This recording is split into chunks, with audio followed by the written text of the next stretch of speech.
Well, hello lovely people, welcome to today's pick card reading. Long time no see. This video was supposed to go up on the 8th, on International Women's Day, but I was a bit late to the party, so either way doesn't matter, every day is Women's Day. So yes, in line with that we are going to be doing a more unserious video. Just a video on the topic what makes you so awesome, why people like you so much, like basically why you are such a hot and sweet potato. So pick the pile that you feel the most drawn to and let's get into why people like you so much. Hello pile 1, if you chose this card, this is bullshit, in combination with the raccoon card, then this is your part of the reading. Let's get into it, why people like you so much and you are such an amazing potato. I see a couple of things with you. On the one hand, there seems to be something really mysterious in your energy and something that maybe people feel like they don't quite understand you, that you might be hiding something, that basically you seem to be maybe a little bit like Hannah Montana, like you have one life and personality for the outside, but people might think that you might have something entirely else going on at the back end. This is one of your energy. As a caveat to this, you might also resonate with being some kind of artist, or at the very least, if you are not practicing really the arts in any way, like music, dance, I don't know what, at the very least, you seem to be a really creative and imaginative person, and this is something people notice and appreciate about you. Now, as a next thing to that, you definitely like to play into the secretive part of yourself. Like you are not one to necessarily let people in too easily, which can be fun. It can prove to be a challenge, and also I'm not saying that this is you, but you know the saying that it's better to keep your mouth shut and have people think that you're stupid instead of saying something and confirming to them that you are indeed stupid. I mean, sometimes when people don't know things about us, they can project, of course, negative things as well, but also positives. So this might be something that really works in your favor. Now, I actually want to read to you the message of the raccoon card because I really like how the messages in this booklet are written, and you might find yourself in something from the raccoon, either in its positive or negative manifestation. So with the raccoon, its energy is at play within all artists to greater or lesser degree. At best, it indicates talent, tenacity and skillfulness with a particular musical instrument or creative tool. And its shadow side points to an unresolved issue around self-image and success. Sometimes using a stage name or wearing a mask works in an artist's favor. Other times it can limit creativity. Am I who my audience thinks I am? What if I'm ready to grow into something more? Raccoon energy won't let us off the hook until this creative ego fear is resolved. When this energy is in balance, you are a generous friend and an exceptional artist. When it is out of balance, you might be competitive or a starving artist. And to bring it into balance, you should make new work. So generally, the whole idea of the raccoon is that you have some kind of creative energy within you that needs to take its form. Again, what your medium is doesn't really matter. You just need to be an expressive person. And this is where the tarot also depicts part of the message where you might be falling every now and again in the shadow of the raccoon, of hiding yourself more than you should. Maybe this is the part of your journey where you're just taking a step back to really think about whether what you're projecting is what you want to project or you want to change. But again, based on your tarot, it doesn't necessarily give me the impression that you are stuck in the negative manifestation of the raccoon. Now, from your cards, I am getting that sometimes you might be a little bit moody, because we have the King of Cups in the reversed position. So you might have instances of being a little bit moody. Maybe those are the times you keep extra to yourself, just so you don't have outside forces disrupting you. There might also be times when you are not quite aware of your internal turmoils and emotions. That is, of course, normal. This is also reinstated, so to say, by the High Priestess, also coming up in the reversed in combination with the King of Cups. But this doesn't seem to be something dramatic in your personality. If anything, it's just something that gives you a little bit of spice and also gives you that urge to develop yourself forward. Because life is just that. Basically us working on ourselves until we die. And if you stop working on yourself before you die, you might as well be dead, basically. So this is the one part of your energy. There is something with you, like I said, once again, being a really creative and imaginative person. And people, again, they gravitate towards it, partly because they also can't grasp it fully because you are not allowing them. You also have the, what's he called? The Hermit card, which is basically that. He is a hermit. He stays in his own cave. He is enjoying his own company. He is working on his craft. But he is in the upright position, like he is not a negative figure. He is not someone that people forget because he is never there. He is more so like the wise man who is just on a little bit of a different path than the majority. So this is the one part of you. Now we have the other two things that I'm seeing. Although you might keep a little bit to yourself, you might be potentially more of an introverted person, you might be like the High Priestess, someone who people think has a lot of secrets. You are not a person who is stuck. You are not a person who is afraid to start something new and shake things up, and even if you have to destroy things in order to build them anew. This is something that people admire in you, and I feel like a part of that also has to do with that on the one hand you don't take bullshit from other people coming towards you, like for instance someone trying to lie to you or something like that. But you also are not a bullshitter yourself. Because after all, the main card that you picked is the this is bullshit energy. And basically I feel like if you find yourself in a situation which is not working for you for any type of reason, you are not afraid to step out of it and to go in the direction of something new. This is shown to me by the tarot in two cards, both being major arcana, so this is something which is prevalent in your personality, or at the very least this is something that people notice a lot. And you have the Fool energy and the Tower energy. The Fool is the person who has a new idea and jumps into it believing that whatever life throws their way, they can handle it and they can come on top. And the Tower is the energy of destruction. So there is something fishy in this building, we need to tear it down.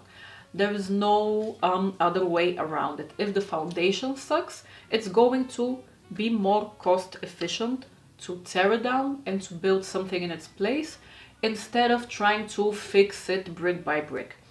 And this is a great, not skill, but like a great trait to have, because most of the time, like, we people are afraid of changes. Not saying that you are not, probably you are like the rest of us, but you embrace that fear and you go forward toward it. And the energy of these two cards are again confirmed by two of the astrological cards that you got. So you got the cardinal signs. If you don't know, the cardinal signs are like Aries, Cancer, Libra, and Capricorn. And the idea of the cardinal modality in astrology is that those are the starters. So the idea being that you are really strong again at starting something, at developing an idea, a project, at least at the beginning, and then you might take it over to someone else to help you, but those initial steps are your forte, so to say, which is again pretty much the energy of the Fool. Like, you have the energy, you have the willpower, you go towards it, you are not afraid. And we also have the asteroid Lilith. I'm going to read to you because I didn't know what the myth about it is. According to ancient Jewish mythology, Lilith was Adam's first wife before Eve. Okay. Lilith eventually chooses exile because she is unwilling to be subservient to her husband.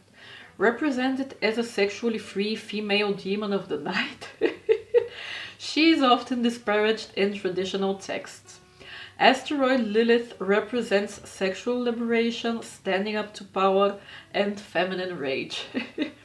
But in Lilith, I see a part of the energy of the Tower. Again, that disruptive energy. If something within the status quo is not serving you, you are not afraid to move forward and explore a path of your own. And I would also say this can also tie in a good way with the High Priestess, because she is the, let's say, the embodiment of female energy. So there might be something, because she came up in the reversed position like we said at the beginning, there might be something atypical in the way you present yourself in your feminine energy. Maybe like Lilith, maybe you are more sexually liberated, maybe you stand up to authorities or people of power. There just might be something untraditional there, which comes as a shock to the system at first glance, but then it stays and it becomes really magnetic to people, because it is sort of a truth in life, and it is a bit, what's the word? Counterintuitive maybe, but magnetic people, from what I have observed in my own life, are people who at the same time might be extremely loved and extremely hated. So there might be this dynamic going on with you as well, where some people gravitate towards you like flies to honey, and other people completely stay away. And this is because you have some kind of strong energy and conviction and way of presenting yourself and a way of handling circumstances, which is jarring. And the people who are more open-minded, who can relate to that, of course, enjoy it. And people who are more closed-minded, who who are set in their own ways, then are more, again, closed off and just push that away. But I mean, I think it was Churchill who said, if you don't have any enemies, then you must be sucking in life, basically. So this is not a bad energy to have by any means.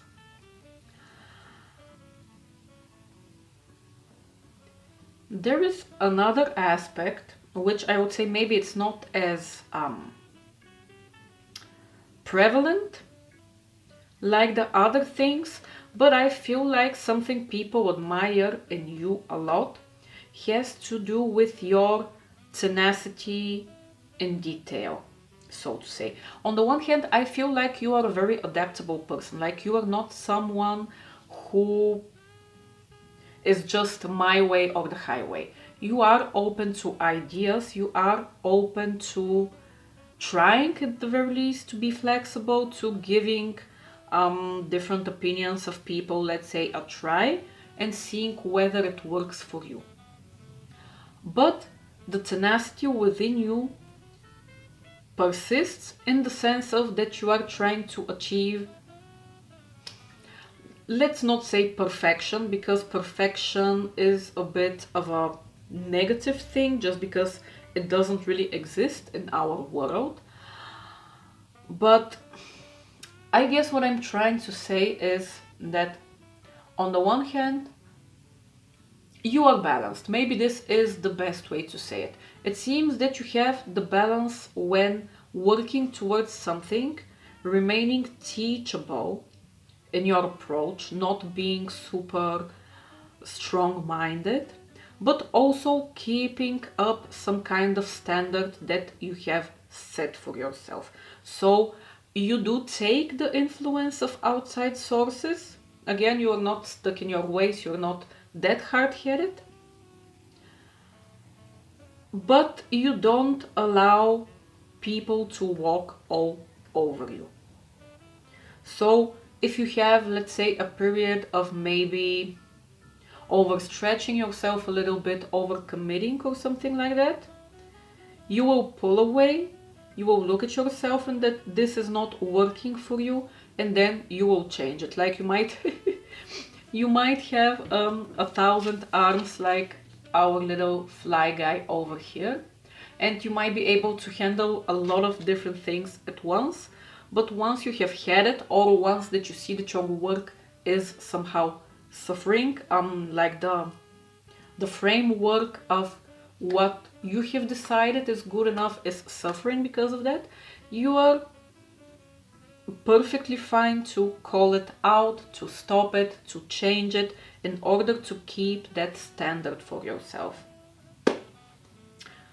So yeah, pile one. I hope this resonated and that it sounded good to you. And yes, you are a great person. This is the gist of it. Hello pile 2, if you chose the Inhale Exhale card in combination with the sweet little bunny rabbit, then this is your part of the reading. And the first energy I'm getting from your cards regarding why people like you so much is you seem to have some kind of really sweet childlike energy to you. Actually, what this brought me on to think is from that book on the seduction types by Robert Greene. I think that one of the energies was the child, so someone who is really positive, who is really nice to the world around them, who might be even a little bit naive. It's that energy. It's basically that, like a little puppy dog. And there are some other things here as well, but I feel like this is the first main thing that people notice about you, that they gravitate so heavily towards. I'm actually gonna read to you as a start the message of the rabbit card, because it might speak to you in its whole. So the rabbit is afraid of everything, overwhelmed, frozen. Don't worry about it, it gets better than that, I promise. The rabbit loves to remind his friends that someday the ego will swoop down and eat him. He talks and talks and talks about it, so loudly in fact that one day the ego hears and thanks him for the great idea. Rabbit energy is alive when we are scared, most often about the future, and we become our own worst enemy. We spin up a dust cloud of fear and then complain to others that we are lost. Notice your thoughts and words, O rabbit, they shape your destiny. When it is in balance, the rabbit is sensitive, problem solver, good listener. When he is out of balance, he over-explains and talks fast. To bring it into balance, you need a day of silence. So let's get firstly into the more positive part of this card. So there is definitely the message here that you seem to be a sensitive person. And this is honestly a great thing to have. We have somehow grown to kind of look down on feelings and emotions as them being weak or something. At least at the very least, I know that I do it in my own life when I experience them. But this is not really the case, because there is nothing more sweet and pure than sensitive people who will laugh with you and cry with you and feel everything with you, and will also feel and show their own emotions. This is not about being some kind of show off or looking for attention or looking for sympathy. It's just basically showing yourself in your true light. This is reminding me of the energy, an energy I personally enjoy in people, maybe because I myself am not all that emotional, and you know, opposites attract. But this reminds me of someone who might have the moon in the first house, who is kind of like wearing their emotions on their sleeve.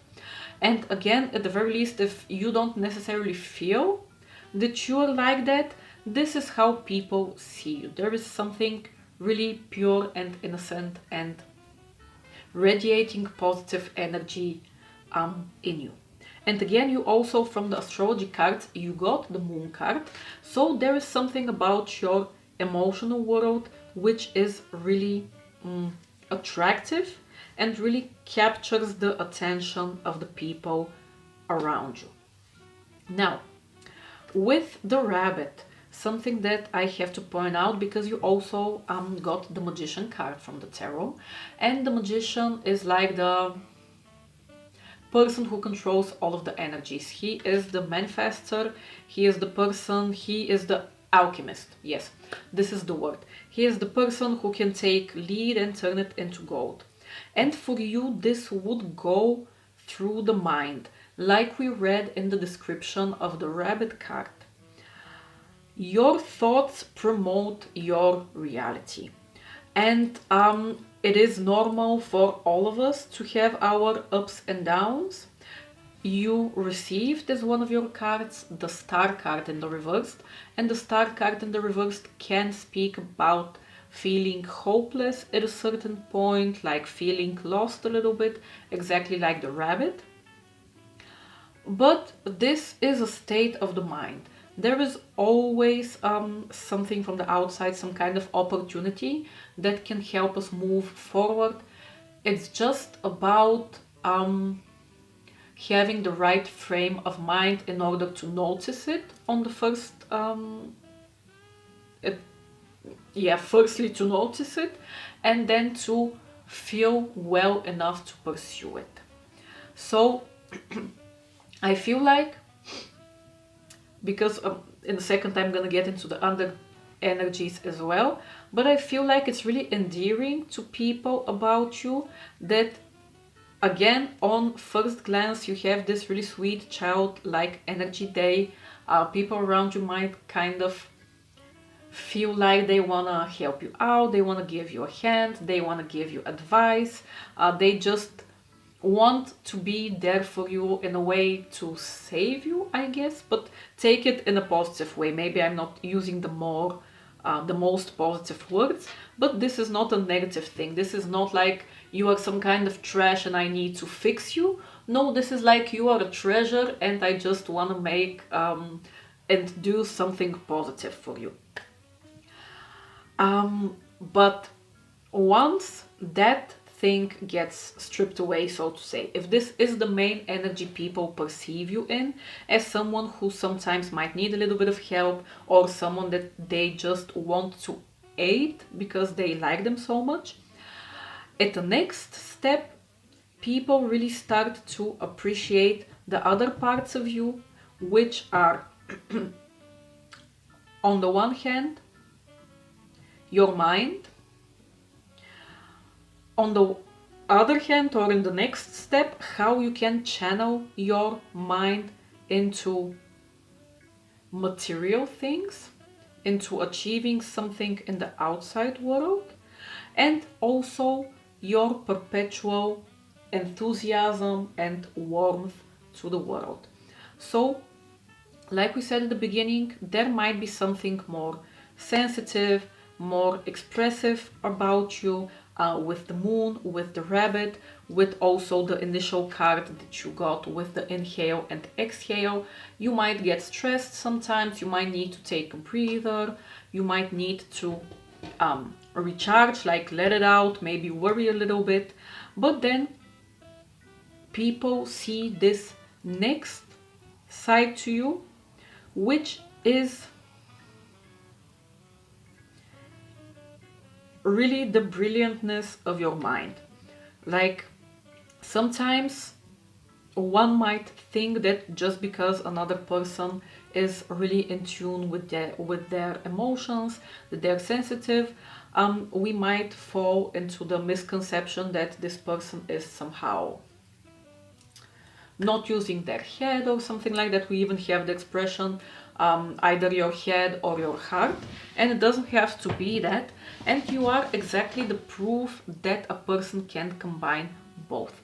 You got the air card from the astrology deck, and air energy has to do with the mind. It speaks about our ability to communicate really clearly with people, to build relationships with people on a mental level, and also to be really imaginative with ideas. So if you don't know the air signs by any chance, those are Gemini, Libra, and Aquarius. And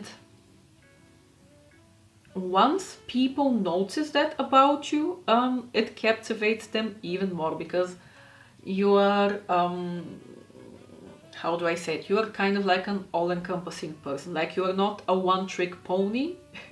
You have multiple parts to your personality. And the more people get to know you, the more they see all of those and like you even more. And those ideas that you receive are, I think, the thing that then fuels the magician energy within you. The ideas in combination with your perpetual optimism on things, and some, let's say, more fiery energy, more energy of willing to take a risk with something, is what then brings you true material results. And this might be a little bit shocking to people, but again, in a positive way, because it kind of clashes with your initial or your most noticeable part of your personality.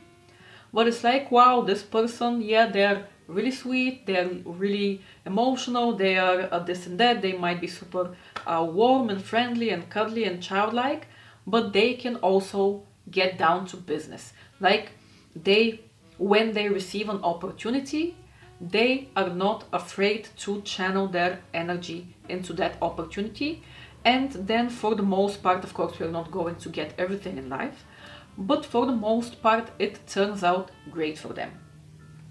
And the last thing that I'm seeing is also that you are not afraid to, let's say, let your freak flag fly. I can't believe I said that without stuttering.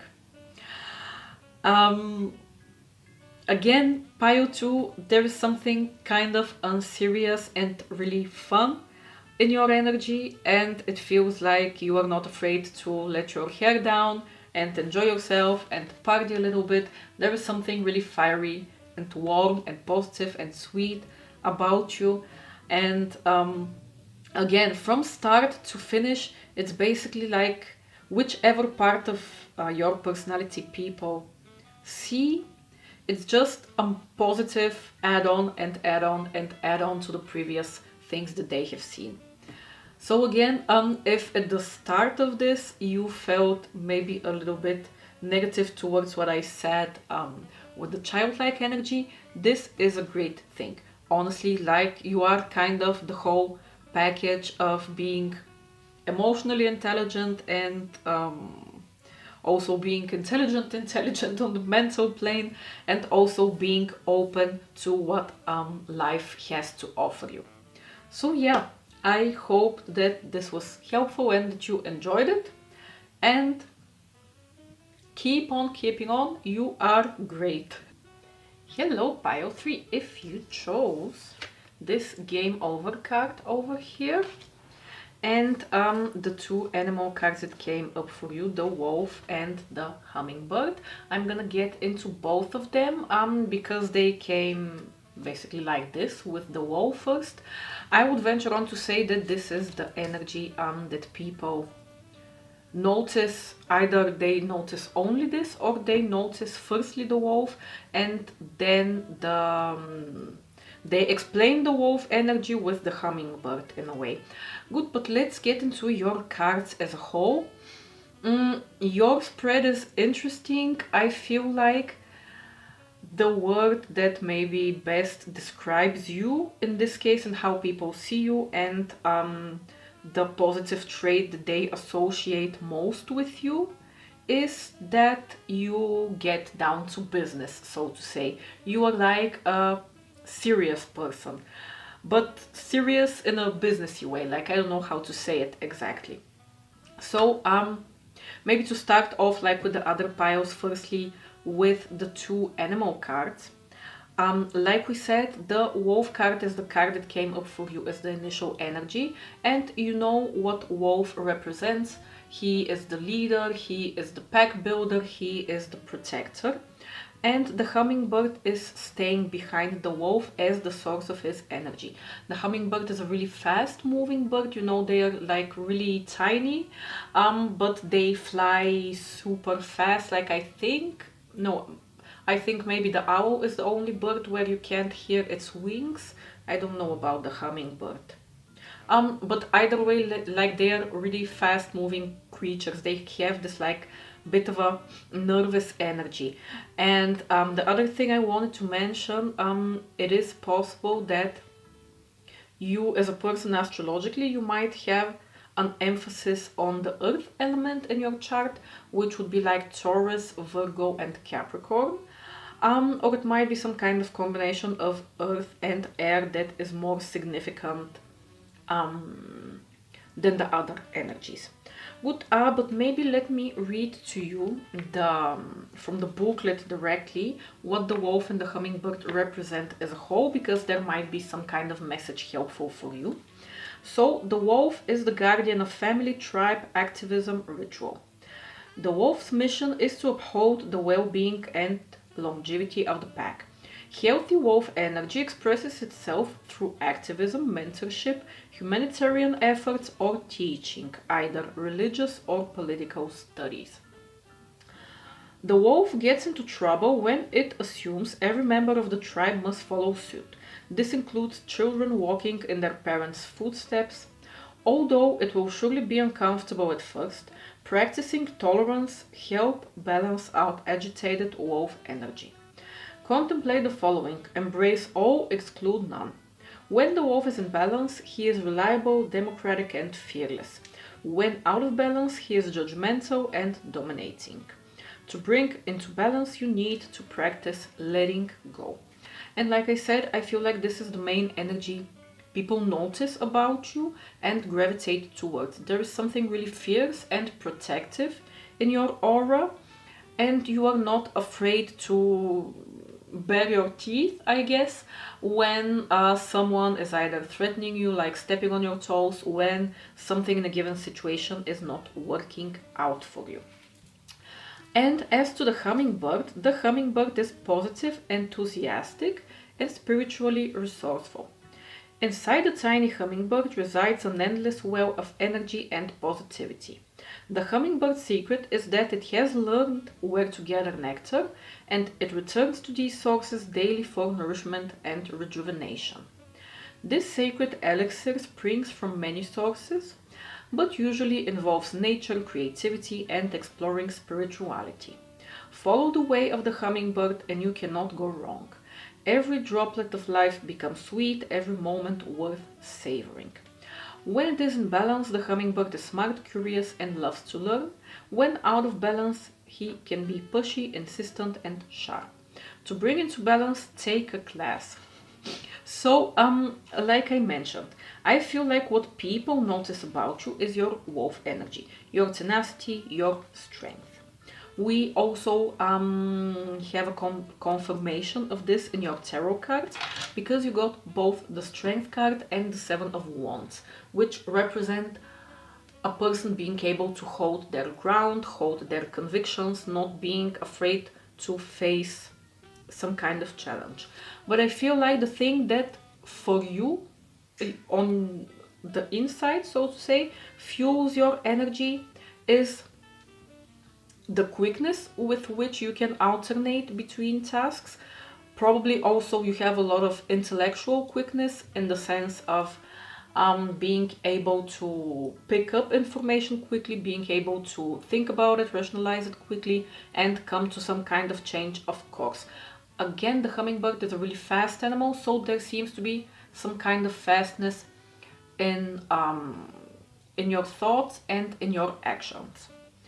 And I feel like what also fuels this wolf within you, this force of nature, is your curiosity. You are not a person who gets stuck in one place and doesn't move. Quite the opposite. You are open to the world. You like exploring. You, like the booklet says, you have different places where you recharge your energy, and you know where to go in order to get that. Whether it would be a friend group for this, whether it would be a hobby for that, or whether it would be working for the third thing, it's just an amalgamation of everything. And something else I want to mention for yourself, if you haven't delved that deep into astrology, because unlike the other two piles, two of the cards that came up for you are asteroids. And asteroids don't necessarily have any rulership like signs and houses and so on. So I would say that you can, to get some further details, you can see where in your natal chart the asteroids Ceres or Ceres, I'm not sure how it is pronounced. It's this thing over here. I know, I think you can see it. And Pallas is the other one. Those might be significant for you in the sense that depending on which house and sign they fall into, there might be something in that energy which is more potent in your life and that other people pick up on faster. Good. And the third energy that came up for you is the Virgo energy. And quite honestly, I feel like I see a little bit of the Virgo energy in your tarot cards as well. Virgos are really peculiar creatures. They are grounded. They are an earth sign after all. And they are really picky and detail oriented.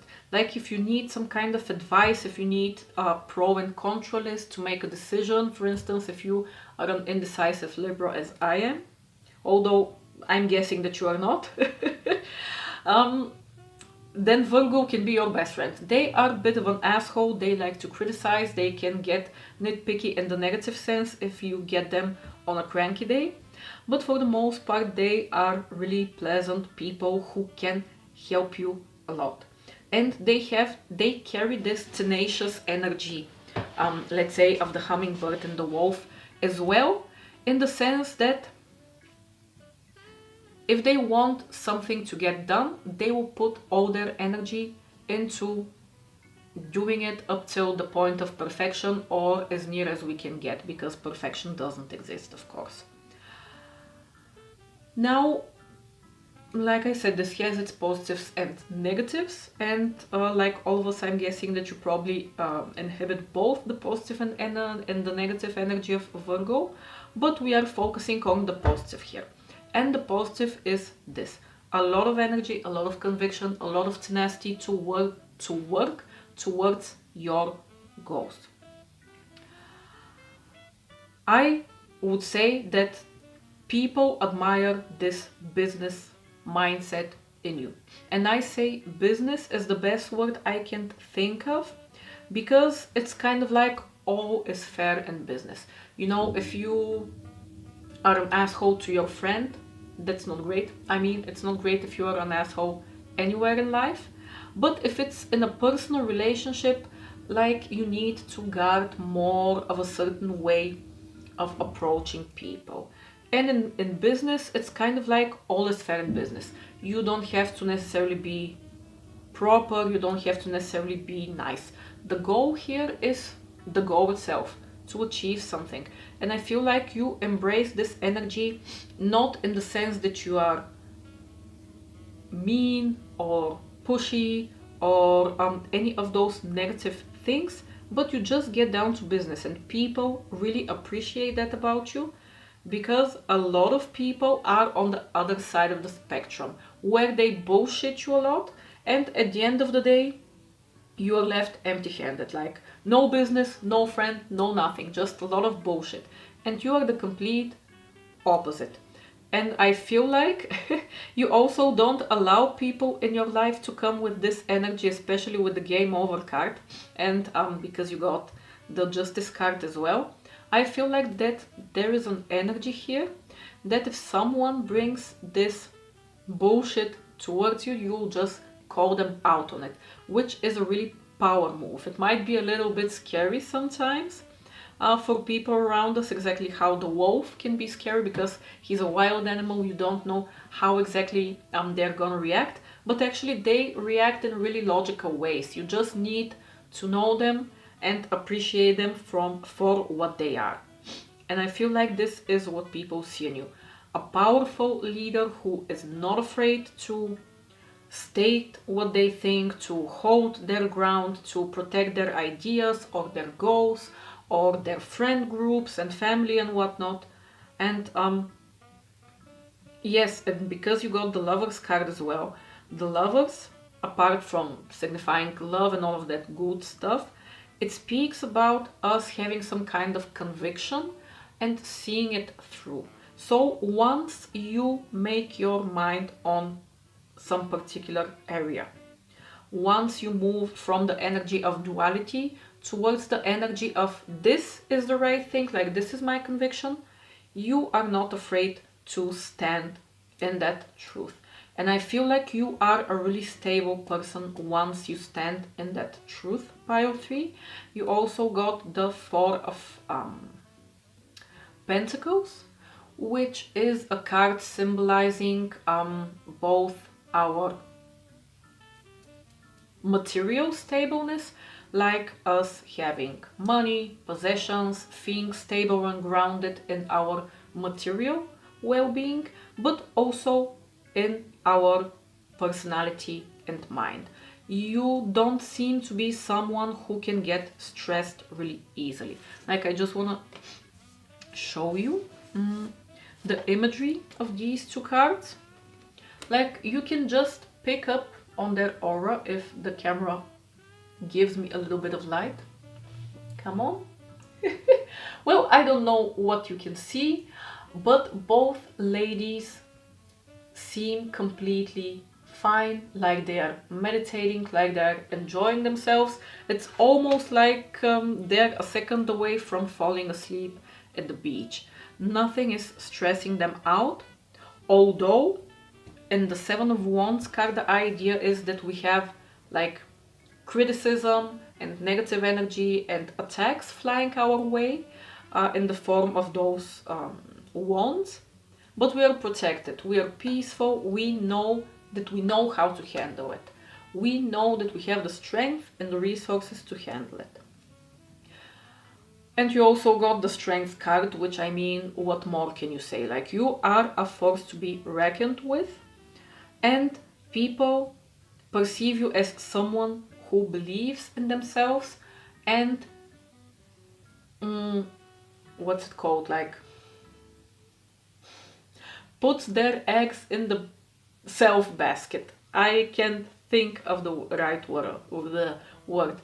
Either way, yeah, you're just a force to be reckoned with, pile 3. You, like I said, are a serious person. You are not want to sheepishly run away from something. And with the Three of Cups, this only re-emphasizes the energy of the wolf for me, that you are not only a leader, but you are a pack builder. Because sometimes when we think of like, oh, I am an alpha, I am so big and strong and whatnot bullshit on the internet, like red pill bullshit, we think of people who in reality are really insecure, and they just try to prop themselves up to seem more scary, like that cute little red panda, I think it's called, that when it's scared it stands on its hind legs and goes like this, and it's like this big, so no one's gonna be afraid of it, but just because it is afraid, it's trying to make itself scary. And you are not that. You have the essence behind the image to actually be that alpha male female thing, something. And this is what makes people gravitate towards you, because on the one hand they see that your energy is genuine, on the other they know that they have a friend who will stand behind their back when they need them, and you truly prove that to be true. Like when someone is important to you, you will give back to them, like you will make time for them, you will pour resources into them, like you are, yes, a pack builder. You are a worthwhile person who, once you get to know them, you just know that you can rely on them. And yeah, maybe just as a last thing, because we didn't go into the two astrological cards a lot, I will read to you what they as asteroids generally represent. For some reason, Pallas and Ceres, Pallas for the most part, I feel like exhibits a little bit of the Virgo energy, whereas Ceres is maybe a little bit more nurturing, let's say Cancer-like. But again, just reinstate from the beginning, if you're interested, check out where those asteroids fall in your chart. It might bring you some additional information. But as to Pallas, this asteroid represents wisdom, creative intelligence, and reason. And where she appears in your chart can help you understand how you seek knowledge and solve problems. It is also associated with warfare and can indicate where you take matters into your own hands and create a plan of action. So that area of your life might be something that people notice this energy more strongly. And as to Ceres, in Roman mythos, she is known as the goddess of the crops, bringing abundant gifts and nourishment. She is also associated with fertility, feminine cycles, and the seasons. Her daughter Persephone is taken to the underworld by Pluto for 6 months every year. While she's gone, well, I can't talk today, just the Eastern European accent is even stronger than normally. Ceres goes into mourning, the dark and barren fall and winter season, and she rejoices when her daughter returns. She is warm and loving energy and represents nurturing, planting, and healing. So where she falls in your chart might be the situations and the areas in life where the close people around you notice your support the most. And yes, also wherever she appears, she brings soulful rewards to you. So you can check maybe the house again where it falls into your chart to see where those good blessings might manifest the most for you in your area of life. But yeah, pile 3, this is pretty much it, I would say. You boss people out there, I hope you found this uplifting, and boss ahead.